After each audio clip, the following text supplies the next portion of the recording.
What's up everyone, welcome back to the channel. Today we have a knife review for the 240mm Kiritsuke from the Tattooed Chef. Today is really about what can this knife do for me, what do I like about it, what don't I like about it, because that transparency is super important.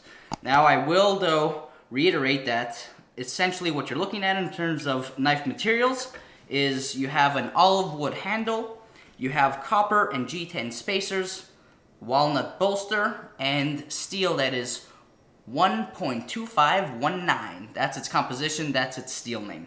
So let's dive right into it.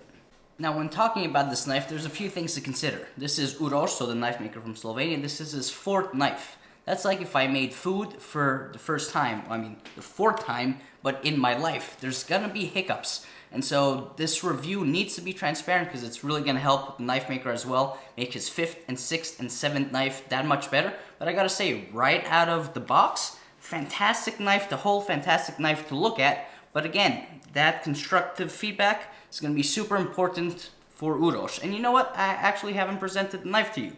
Or perhaps I have in another video, but essentially the name of this knife is Svarog, which is the Slovenian god of fire and smithing. I absolutely love Svarog.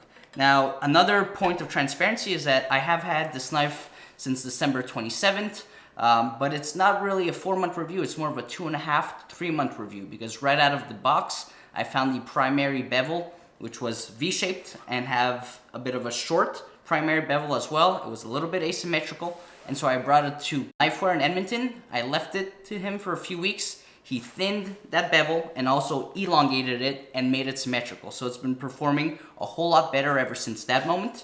Another word of advice to Uroš and something he's fixed is the handle after 1 week in Edmonton cracked. Super unfortunate. Why? Because these are some of my favorite materials in one handle.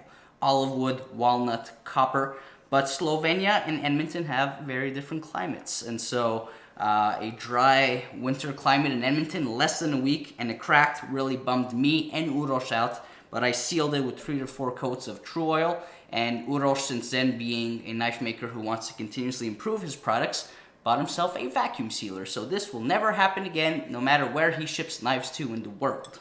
In terms of the finish, when I first received it, it had a mirror polish finish. I've never owned a mirror polish finish in my collection, and I gotta say, absolutely stunning to look at. But as I suspected, it was going to require a lot of upkeep. Upkeep I didn't really care to do. The upkeep I like to do for my knives is keep them sharp. And so since then, it's definitely patinaed beautifully. And I would say that not only do I prefer the look of the patina, but it's also really helping with the food release. So I have absolutely zero intention of trying to upkeep the mirror polish. In fact, I told Uroš that mirror polish, depending on what he wants, if it's someone who just wants to put it on a wall as a collectible piece, sure, go for the mirror polish, but otherwise, honestly, the patina on the steel, how quickly it forms, and how great it is for the food release, just keep it as is. Now, the nice thing too about the new edge that Adam from Knifeware put on is it makes this knife a lot easier to slide through tough and highly dense produce like squash,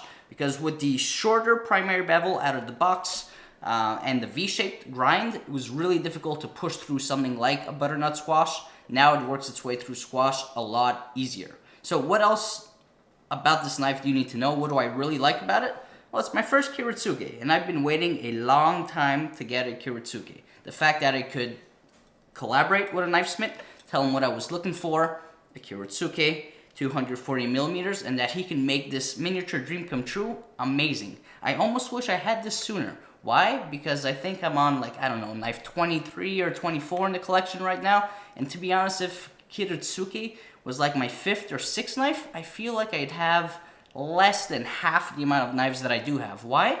Because this thing is a jack of all trades. I understand now why they call it the master knife in Japan. The Kiritsuke is typically reserved for the master chef in the kitchen. If you're an apprentice, you don't get to use and wield a Kiritsuke. And so I love this knife because it is so versatile. I cut our sourdough loaves with it because they're big bad boys and it needs a long knife and it needs a relatively straight edge. I cut butternut squash with this, onions, I slice tiny little garlic. It's such a versatile length. I love the shape. The K-tip's fantastic. It rocks really well because The edge profile isn't quite flat. There's a little bit of curvature. And so in terms of what does this knife do for me, I love everything about its utility. It is such a practical knife. You know, Gyutos I love because of the look. I love my Fujiwara Denka Gyuto, for example. But because of the blade geometry, there's only so much that it can do well. What it does well, it does extremely well. But a Kiritsuke, let me tell you, if you needed one knife in your kit, forget even a small paring knife. Because it has a K-tip, because of the curvature of the blade, you can use this, I swear, for absolutely everything. What can't I use it for? Again, butternut squash might not be the best, just because I'm not sure if it's a geometry issue or it's just not the right tool for the job. So maybe not butternut squash, but everything else I've really enjoyed using this for. In fact, I've nicknamed this the Pineapple Slayer, which I'll be showing you very soon. It's just great length again for cutting pineapple. It's really nice for cutting prosciutto as well. The handle is super comfortable. Great size. Again, one of the perks of working with a knifesmith, I told him I have small hands, so when he showed me the handle originally, it was a little bit too thick for my comfort. Even though I hadn't held it yet, I could just tell. So he contoured and beveled the handle a little bit more than what was originally going to be the final product. I really like this curvature here, almost a la kotetsu. Makes it very comfortable to choke up against the blade and use this for hours. Though again, this isn't a professional kitchen, so I don't use it for hours, but very fun blade to use. And I'm going to show you that with a food demo. So hope you enjoyed this knife review. See you next time. Now another word about the steel. If ever you've heard of 1.2519 steel, you should know that it is incredibly difficult to rework. So Adam had this knife for about 3 weeks at Knifeware to rework the edge, and of course he didn't work on it every single day, but he did tell me it takes 3 to 4 times the effort that it would typically take to sharpen, say, some other steel to rework the edge. So for you knife smiths out there potentially, or someone wanting to buy a knife that's 1.2519 steel, that's something that you should keep in mind. Also, if you haven't watched my latest video, Mangia con Gusto, it's part of a new series where essentially Mangia con Gusto translates to eating with pleasure.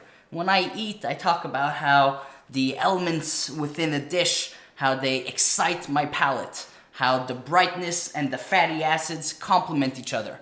That's the type of eater I am. I don't eat to live, I live to eat. And so I thought this series might be a little fun, might be a little snapshot inside my life of what is it I eat, how do I cook it, and then of course you'll always get to see some sharp knives in the videos. So check that video out if you want. Otherwise, enjoy the food footage that you're about to see.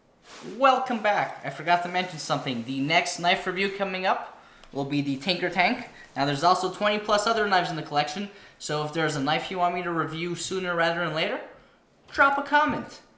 Also, I did forget to mention that Svarog is a fantastic eggplant slayer. So in the outro, here's to Svarog slaying some eggplant.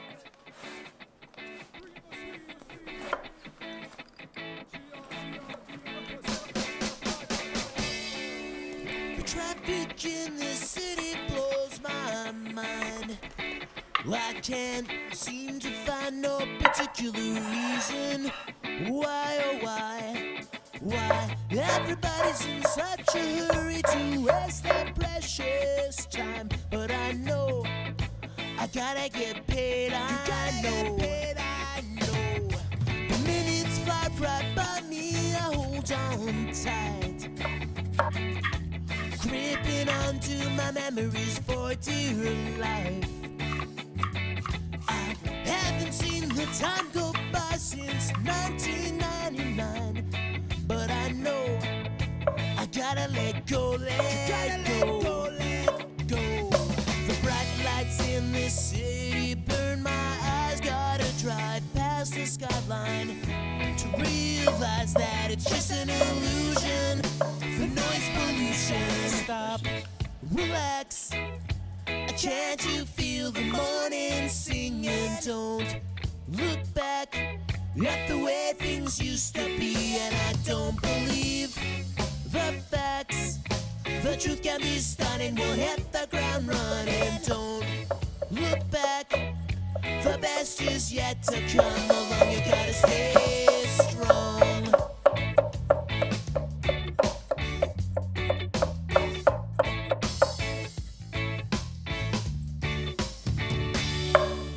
The traffic in this city blows my mind.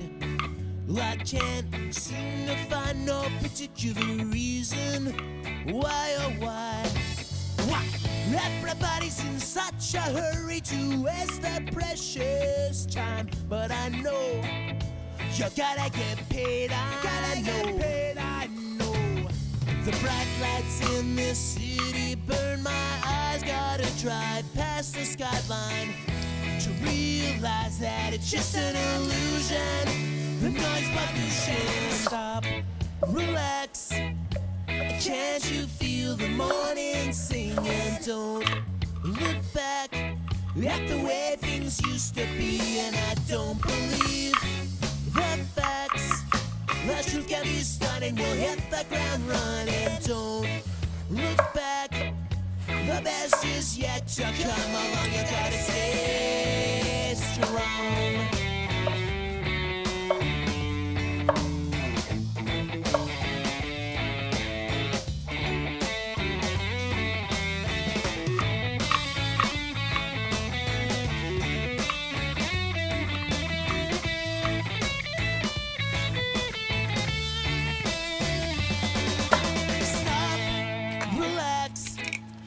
Can't you feel the morning singing? Don't look back at the way things used to be. And I don't believe. Stop, relax.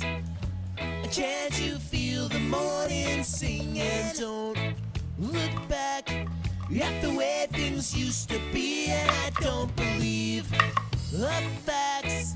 The truth can be stunning. You'll hit the ground running. Don't look back. The best is yet to come along. You gotta stay strong. Gonna make chicken parmesan with these eggplants. The sparog, the pineapple, and eggplant slayer.